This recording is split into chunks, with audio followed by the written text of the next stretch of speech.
A pessoa que aprendeu a disciplinar-se não pode ser disciplinada pelos outros. E, afirmando o contrário, a pessoa que não aprendeu a disciplinar-se certamente será disciplinada pelos outros. E vou lhe dar algumas dicas sobre como alguém deve disciplinar-se se quiser alcançar o nível mais alto de sucesso. E a primeira é seguir o hábito de tomar posse da sua própria mente, e mantê-la ocupada em conexão com as coisas que você deseja, e fora das coisas que você não deseja. Alguém poderia pregar um sermão maravilhoso apenas sobre esse assunto. Quando você para considerar que o Criador lhe deu controle sobre apenas uma coisa. Essa coisa é o seu direito de escolha, sobre como você usaria sua mente. Você deve reconhecer que o Criador considerou isso a coisa mais importante do mundo. E provavelmente é porque é a única coisa que você precisa para determinar seu destino terreno. Em seguida, repita a declaração escrita do seu propósito principal na vida, pelo menos 2 vezes ao dia na forma de uma oração. Agora, qual você acha que é a razão para repeti-lo diariamente? O objetivo é fixar a ideia na mente subconsciente, de modo que de forma indelével a mente subconsciente comece a trabalhar imediatamente no que você deseja que ela faça. E a repetição tem uma maneira poderosa de manter você mesmo, a mente subconsciente indo na direção que você deseja. Aliás, se você não alimentar essa mente subconsciente com uma imagem clara do que você deseja, ela irá vagar por campos indesejáveis e atrair para você coisas que você não deseja. E a seguir, pratique pelo menos um ato de ir além a cada dia. Você não apenas fará amigos dessa maneira, e eventualmente, terá um exército regular de amigos, mas toda vez que fizer um esforço extra, fará algo benéfico para si mesmo. Discipline-se para escrever sua lista de todas as bênçãos que você desfruta, e expresse uma oração de gratidão por essas bênçãos pelo menos uma vez por dia. Eu poderia dizer que essa é uma das coisas mais importantes em relação às quais você deve se disciplinar. Porque orações de gratidão pelas bênçãos que você já possui são as que trazem os melhores e mais rápidos resultados. Nos meus primeiros dias, eu costumava orar apenas quando estava com problemas e precisava de alguém para me ajudar. E muitas vezes eu orava sem nenhum resultado, exceto resultados negativos. E mais tarde aprendi que a melhor coisa a fazer é expressar orações de gratidão pelas bênçãos que já recebi. E quando cheguei a esse estágio de autodisciplina, quero dizer que todo o meu destino começou a mudar.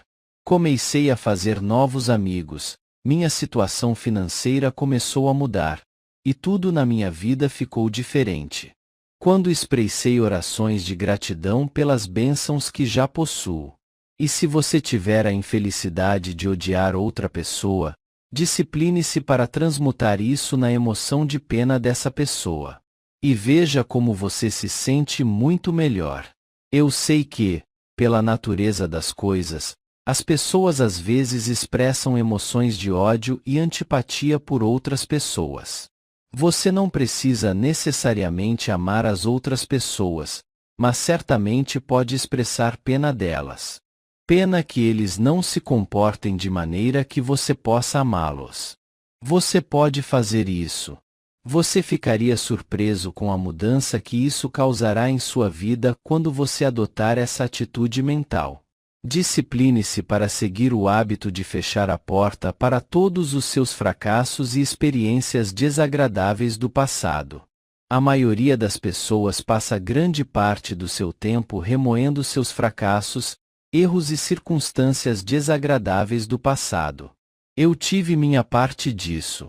Mas se você me pedir para me levantar e contar sobre isso, acho que não conseguiria, porque fechei a porta com muita força. E não apenas fechei, mas preguei bem para que não pudesse ser aberto. Não quero viver no passado. Estou vivendo no presente e no futuro ainda não nascido. Foi preciso disciplina para aprender a fechar as portas do meu passado. Mas eu reuni essa disciplina. Discipline-se para desenvolver uma consciência de sucesso, vendo-se já de posse de tudo o que precisa para ter sucesso.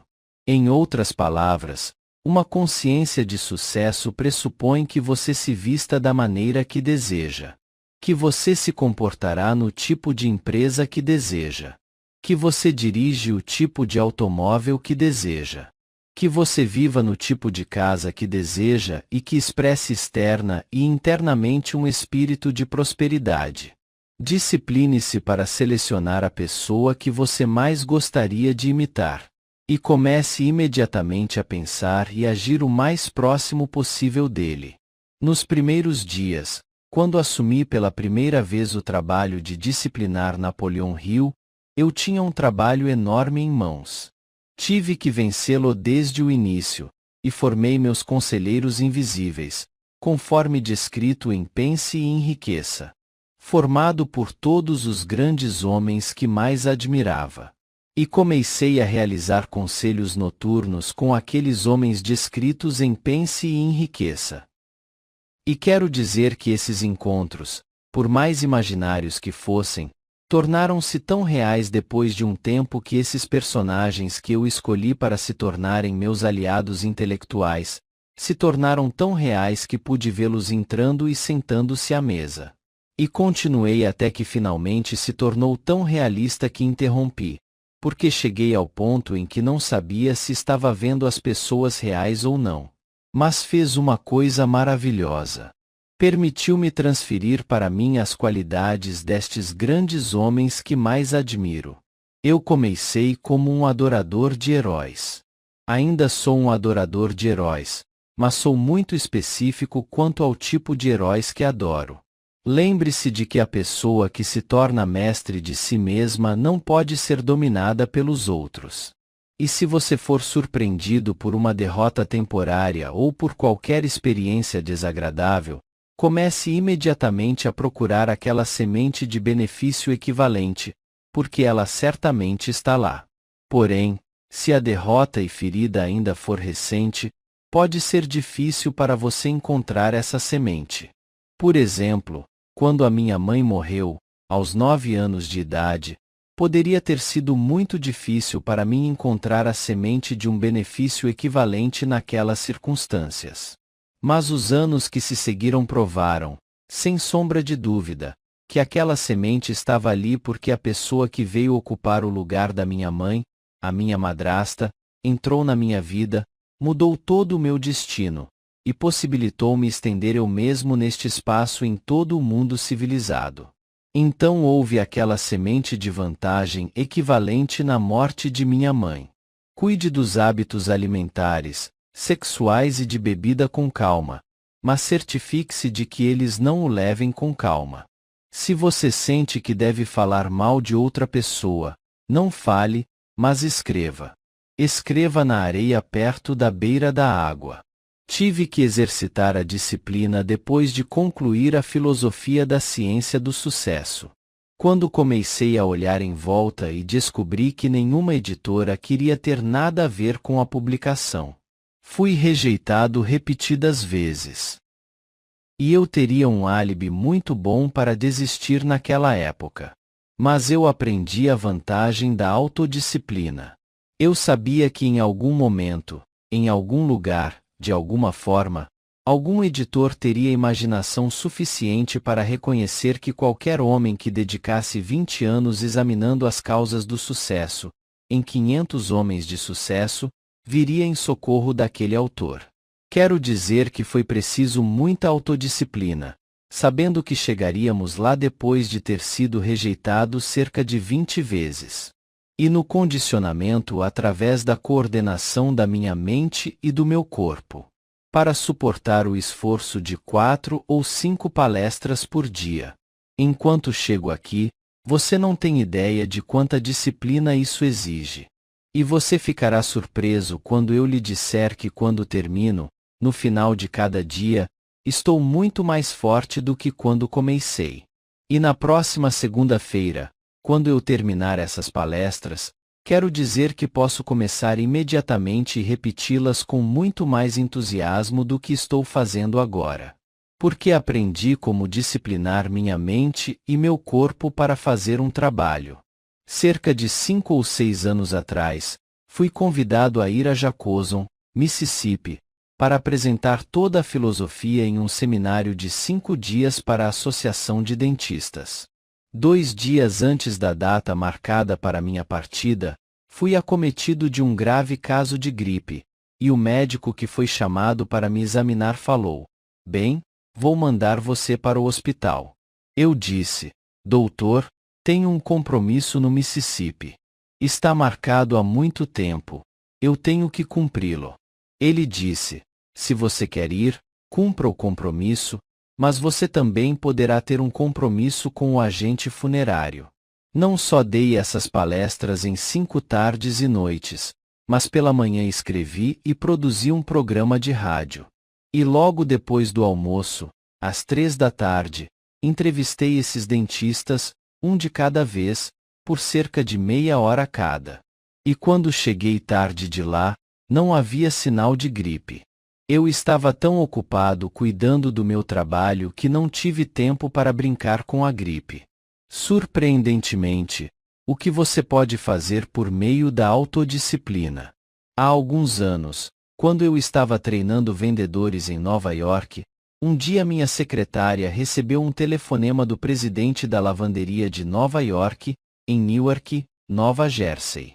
E ele disse a ela que entendia que eu era um especialista em treinamento de vendedores. Ele tinha problemas de vendas e queria que eu fosse conversar com ele sobre o treinamento de seus vendedores.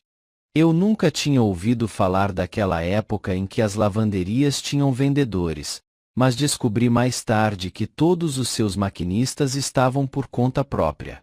Eles tiveram que encontrar seus próprios clientes e mantê-los. E algo deu errado em sua organização. Assim, os maquinistas perdiam um cliente após o outro para a oposição. Essa era uma nova saída para meus serviços. E eu queria ter certeza de que, quando fosse para Newark, conseguiria esse contrato. E tenho certeza que você estará interessado em saber como fiz isso. Entrei em meu escritório particular e instruí a operadora de telefonia a não conectar meu telefone até que eu saísse. Sentei-me à minha mesa e coloquei os cotovelos sobre a mesa e a cabeça entre as mãos assim. E comecei a conversar com Napoleon Hill. Eu disse: "Napoleon Hill, você está indo para Newark. Você vai falar com o presidente da lavanderia de Nova York. E não vai voltar até fazer uma venda." E repeti isso pelo menos 1000 vezes até sentir aquela vontade de ter feito uma venda. Então liguei para meu gerente de vendas, Jack Sharp, que estava me ajudando a treinar homens. E eu disse: "Jack, você tem me ouvido falar sobre esse negócio de condicionar a mente a não aceitar não, a não aceitar a derrota. Vou levá-lo a Newark e demonstrar exatamente como isso é feito. Vamos ver o presidente da lavanderia de Nova York. E não voltaremos até fazermos uma venda." E agora ele disse: "Só um minuto, Napoleon Hill, tenho uma família, preciso voltar." Eu disse: "Tenho uma família e vou voltar, mas não voltarei até que façamos uma venda." Fomos até lá e foi um dos dias de agosto mais quentes que já vi na minha vida. Chegamos lá por volta das 3 horas da tarde. Eu esperava ver um homem saindo da lavanderia, talvez enxugando as mãos em uma toalha suja e vestindo um macacão, um homem que eu tinha que entrevistar. Mas, em vez disso, fui levado a um dos cargos mais bem nomeados em que já estive. E o presidente da lavanderia de Nova York se formou na Universidade de Harvard. E ele disse: "Senhores, entrem. Está um dia muito quente. E iremos ao clube de atletismo e almoçaremos em uma bela sala com ar-condicionado. E quando o almoço terminar iremos à biblioteca e conversaremos o quanto quisermos." E Jack olhou para mim e piscou os olhos enquanto dizia: "Chefe, está no bolso." Isso é o que ele pensou. Eu pensei também. Fomos até lá e durante toda a hora do almoço esse homem me contou quais eram seus problemas e como surgiram. E assim por diante. E eu estava fazendo planos. Saímos para a biblioteca e ele disse: Agora, Sr. Hill, guardião, estou pronto para ouvir. Repassei o plano que propus oferecer. O que eu esperava fazer por ele, como esperava fazer, quanto tempo levaria para fazer isso e quanto custaria a ele. E o tempo todo ele balançava a cabeça e sorria, e acreditava em cada palavra que eu dizia. Eu estava absolutamente seguro de mim mesmo. Quando respirei por alguns momentos, ele disse: Sr. Hill, gosto do seu plano. Gosto da sua personalidade. Gosto da personalidade do seu gerente de vendas, mas quando liguei para o seu escritório, telefonei para 2 outros homens que estavam envolvidos no mesmo negócio, e fizemos os compromissos com vocês 3. Acontece que você chegou aqui primeiro. Os outros 2 virão amanhã. Quero que saiba, Sr. Hill, que acho que você tem tudo sob controle, mas preciso ver os outros 2 homens. Bem, olhei para Jack e ele começou a se levantar da cadeira. Ele ficou na metade do caminho e eu dei uma olhada tão fria que ele simplesmente recostou-se na cadeira. Se ele tivesse se levantado naquele momento, eu o teria despedido no momento em que saímos da sala. Porque eu já tinha avisado que íamos lá fazer uma venda e não voltaríamos até que fizéssemos. O que fiz foi ignorar o que esse homem disse e fui direto para a segunda fase da minha palestra. Eu tinha uma conversa de vendas na manga que não tinha usado na minha primeira rodada com ele. Já estava falando há cerca de 3 ou 4 horas, quando diminuí um pouco a velocidade. E ele disse bem: Sr. Hill, ainda estou com você. E ainda acho que você conseguiu o emprego. Mas se você estivesse no meu lugar agora e se comprometesse com outros 2 homens, o que faria? E eu disse: Isso é exatamente o que eu estava esperando que você perguntasse. O que eu faria seria voltar e pedir à minha secretária que ligasse para os outros 2 homens, e lhes dissesse que você já contratou Napoleon Hill. Ele disse: Por Deus, é isso que eu quero. E foi aí que consegui o emprego. Saímos do escritório dele e voltamos para Nova York e não tínhamos andado mais do que um quarteirão. Veja, eu me mantive acordado naquele dia quente a ponto de não transpirar mais do que estou agora. E esse homem com quem estávamos conversando tinha tanto calor que seu colarinho suava até virar apenas um trapo em volta do pescoço. E a mesma coisa que meu gerente de vendas, Jack. Mas eu estava fisicamente, mentalmente e espiritualmente preparado para não ouvir nada além de um sim. Mas assim que me afastei e comecei a relaxar, gotas de suor quase tão grandes quanto a ponta de um dedo se espalharam por mim, e eu simplesmente caí na calçada, e comecei a me abanar com meu chapéu. E meu gerente de vendas disse: Você quase desmaiou, não foi, Napoleão? Eu disse: Escute, se você tivesse ficado de pé até o fim, você já teria sido nocauteado porque estava desempregado. Essa é uma ilustração extrema. Você nem sempre pode ser tão severo assim, mas isso lhe dá uma ideia do que você pode fazer quando se disciplina para fazer um trabalho e se decide antes de iniciá-lo.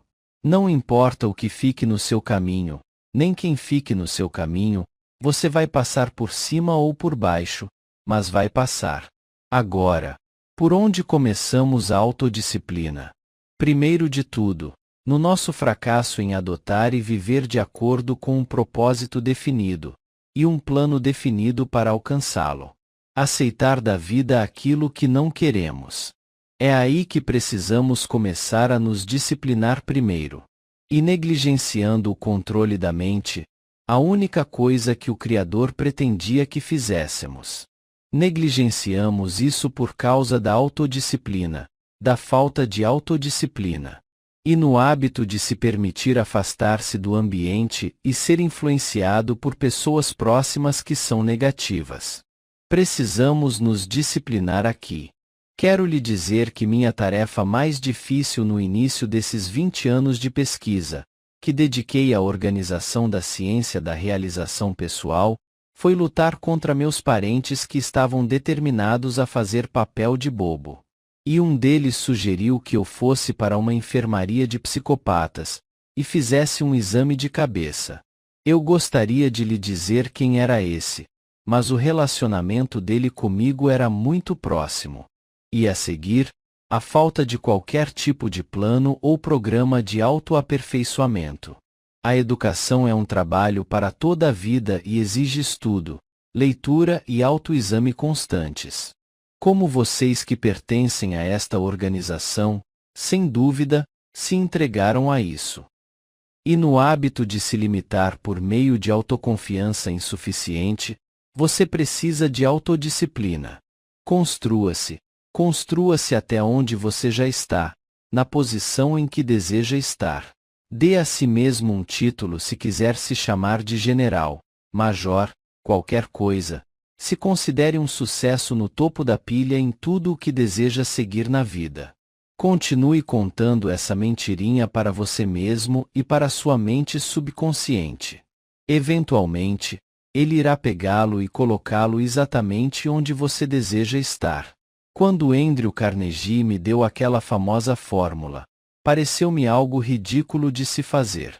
Você se lembra de como eu passei para você? Ele disse: quero que você vá diante de um espelho à noite, antes de ir para a cama, e de manhã, apenas levante-se. Olhe diretamente para você e diga: Andrew Carnegie, não só vou igualar as suas conquistas na vida, como vou te desafiar no posto e te ultrapassar na estrada. Na primeira vez eu disse isso, nas primeiras 3 ou 4 vezes eu disse que me sentia um idiota, mas você sabe que eventualmente comecei a acreditar nisso. E depois que comecei a acreditar, soube que iria fazer isso. E modestamente afirmei que alcancei um ponto na vida onde minhas realizações superaram em muito as de Andrew Carnegie. Não tenho tanto dinheiro no banco como ele tinha. Eu não preciso de muito. Eu tenho tudo o que preciso e isso é suficiente, não é? Em seguida, o hábito de permitir que a mente pense mais no fracasso do que no sucesso, desenvolvendo assim uma consciência de fracasso. O que você quer na vida é a consciência do sucesso. Pense em termos de sucesso. Espere sucesso porque as coisas que você espera, a natureza tem como acomodar. E a seguir o hábito de limitar-se aos 7 medos básicos, ou a alguns medos menores devido à falta de autodisciplina. Posso pensar em dizer a você porque não temo nada na face desta terra. Houve momentos em que eu temia quase tudo. Eu não tenho preocupações. Por quê? Porque disciplinei minha mente para mantê-la livre das causas e dos efeitos do medo e da preocupação. Não aconteceu da noite para o dia. Aconteceu porque eu tinha um sistema. E eu expliquei para você o que é esse sistema. E, no caso de não conseguir conhecer pessoas de sucesso, imitá-las por meio de associação. Meus 500 colaboradores estão entre os grandes e ainda se associam apenas com os grandes. O hábito de assumir a atitude mental de quem está mais próximo sem escolher cuidadosamente seus companheiros íntimos. Você sabe, Charlie Ward me disse depois que eu o visitei por alguns dias. Ele disse: Napoleão Hill, tudo de desagradável que aconteceu comigo em minha vida foi devido à associação errada com as pessoas. E quero lhe dizer que acredito que posso dizer a mesma coisa. Acho que a maioria de vocês diria a mesma coisa. Tenho muito cuidado com meus associados. Não terei um associado que não tenha uma boa influência sobre mim. Não farei isso em hipótese alguma. No início, eu tinha um grande número de gerentes diferentes que deveriam fazer algo para me ajudar a adotar essa filosofia de espera. E tudo o que eles fizeram foi fazer algo para si mesmos. E na falta de uma rotina estabelecida para a manutenção da mente, A falha em disciplinar-se em relação à comida e à bebida, ao trabalho e à diversão, ao amor e à adoração e aos hábitos de pensar e negligenciar o aprendizado de como transmutar o sexo em uma emoção de natureza construtiva. E no fracasso em reconhecer que o sucesso é o resultado de um planejamento definido. Embora o fracasso seja o resultado automático da falta de propósito de planejamento. Você não precisa planejar o fracasso, ele acontecerá por conta própria, mas você precisa planejar o sucesso. E ao deixar-se levar por quaisquer circunstâncias que possam surpreender alguém, em vez de criar circunstâncias que irão beneficiá-lo, e ao não reconhecer que é preciso plantar a semente do serviço antes de poder colher a colheita do benefício. Muitas pessoas esperam que o navio da abundância chegue quando ainda não embarcaram, e esperam algo em troca de nada. Esse é um hábito muito comum hoje em dia, em que muitas pessoas, um exército cada vez maior de pessoas, se lançam sobre o governo dos Estados Unidos para receber ajuda, em vez de sair e ganhar o seu próprio dinheiro. Este país não foi construído sobre homens desse tipo. Este país, a nossa economia e o nosso grande sistema de livre iniciativa, foram construídos sobre o tipo de homens que estão dispostos a assumir riscos a longo prazo, que estão dispostos a dar um dia de trabalho em troca de um dia de pagamento. E agora, a seguir, culpar os outros pelos próprios infortúnios, em vez de rastrear a causa com a fonte correta que está no espelho. Não é estranho que quando uma pessoa tem uma experiência desagradável, uma derrota ou comete um erro, ela começa a procurar imediatamente alguém em quem possa culpar? Ele olha para todos os lugares, exceto para o espelho. E esse geralmente é o lugar onde você o encontra. E então desistir quando as coisas ficarem difíceis. Foi essa qualidade de não desistir quando as coisas estavam difíceis que me permitiu conseguir de Andrew Carnegie uma encomenda como nunca foi dada a outro autor em qualquer época da história da humanidade. Ninguém que eu conheça teve tanta coragem quanto eu na construção, organização e teste da ciência da realização pessoal, e na comunicação dela às pessoas no mundo, no momento em que estamos ameaçados pela destruição total, através daquela coisa cancerosa chamada comunismo. E se não conseguirmos reconhecer e adaptar-nos através das leis da natureza, que coisa maravilhosa é se olharmos em volta e vermos como a natureza faz as coisas e depois imitá-la. E o hábito de criticar coisas e pessoas que não entendemos. A crítica, como apontei na lição anterior, pode ser algo muito construtivo, mas pode ser muito destrutiva se criticarmos pessoas e coisas que não entendemos. E muitas pessoas se entregam exatamente a isso. E na falha em interpretar e aplicar adequadamente os 10 motivos básicos que são responsáveis por todas as ações humanas, conforme os descrevi na lição anterior. E o fracasso no hábito de usar a língua com muita liberdade e os olhos e ouvidos de maneira insuficiente para informar as outras pessoas. É surpreendente quanto tempo é desperdiçado por pessoas que querem que alguém seja informado, em vez de ouvir o que alguém pode ter a dizer que seria benéfico. E no descaso na expressão da gratidão pela bênção e na intolerância para com aqueles de quem não gosta. Tudo isso pela nossa própria natureza. Tem algumas pessoas que não gostam. Eu poderia mencionar alguns de minha pequena lista. Mas não vou, prefiro mencionar a lista que gosto, e que é um passatempo muito melhor. E no hábito de cuidar da vida dos outros enquanto negligência própria. Precisamos de alguma disciplina aqui também. E negligenciar e aprender a dramatizar o discurso para torná-lo impressionante. Todos deveriam aprender a ler e falar com força. E no fracasso em manter contato com amigos e em cultivá-los através de cortesia contínua e no fracasso. E negligência na criação de uma técnica definida pela qual se disciplinar. Esses guias não são patenteados. Não há direitos autorais sobre eles e não há nada no mundo que impeça qualquer um dos meus alunos de se apropriar deles e usá-los. E peço a cada um de vocês que faça exatamente isso. E esse é o fim desta lição.